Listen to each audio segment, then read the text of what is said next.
Good morning. So I had some random thoughts on my run today. A lot of times on my easy runs, my mind just starts to wander, and who knows where it's going to lead. But today I was reminded of some childhood memories.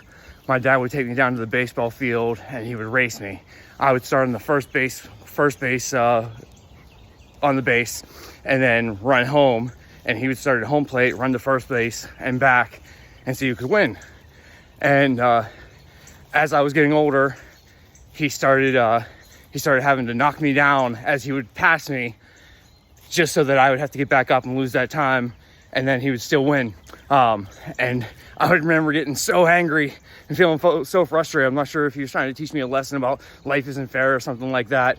And as angry as it made me at the time, looking back, it makes me laugh. And I appreciate that time with him.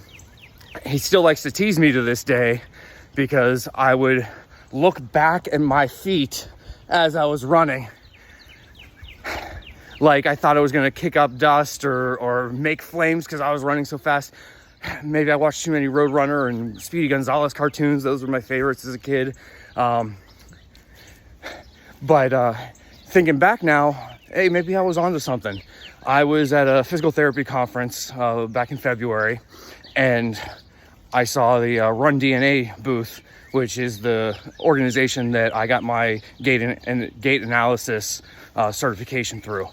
And they had their 3D camera there that they measure everything with and run through their computer system. I said, well, let me check this out. So they put me on the treadmill and put all the markers on me and check out my gait. And I think I run pretty good. I mean, I just ran 90 miles back in October, and I haven't had any injuries, and those things are good. But I was really surprised. I was kind of running like this, like I was high stepping across the end zone line in a football game or something. My legs were really not bending much, and they diagnosed it as being an overstrider with reduced knee drive, was the classification that they put it in. And so they gave me some drills to do, working on my knees going forward, and it changed my pattern of my feet from this really elliptical motion to more of a teardrop motion, kicking up higher in the back, much like what I thought I was trying to do whenever I was a young kid. And it was harder to do at first. I'm doing it, and they test me a little bit, and it improved some markers that they were looking at, such as my initial contact was less further out in front of me and closer in towards my center of mass, which may be an indicator of improvement. But it was hard for me to do at the time. Like it felt good. I felt kind of loose, but also it felt kind of hard because I wasn't used to it. And I asked him, I said, how long will it take to make this my natural gait? And Doug says, he's like, well, we keep practicing it, anywhere from 2 weeks to a month with regular practice. And so I went and I did the drills, and I was being religious with it. And every run I went on, I focused on driving my knees forward, which isn't the right cue for everyone, but it was the cue that they had recommended for me. And then 2 weeks later, I have another 3 minute, or no, not 2 weeks later, it was, 2 weeks later from that, my last 3 minute time trial had been 2 weeks before that. And so now I'm going and doing it again.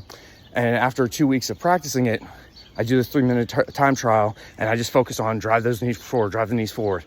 And I got the same wattage, right, as I did my previous one. So that didn't improve, but my time was significantly faster. And I was like, wow. And so I did the calculations, and it improved by 4% effectiveness, meaning that I was getting more speed out of the same effort. And then when I had to look at the wind, the day that I ran before was a little bit slower because it was a windier day than this day. So it actually broke down to about a 2% improvement. So, whenever things are too good to be true, they probably are. That was the case there. 4% would have been a huge improvement.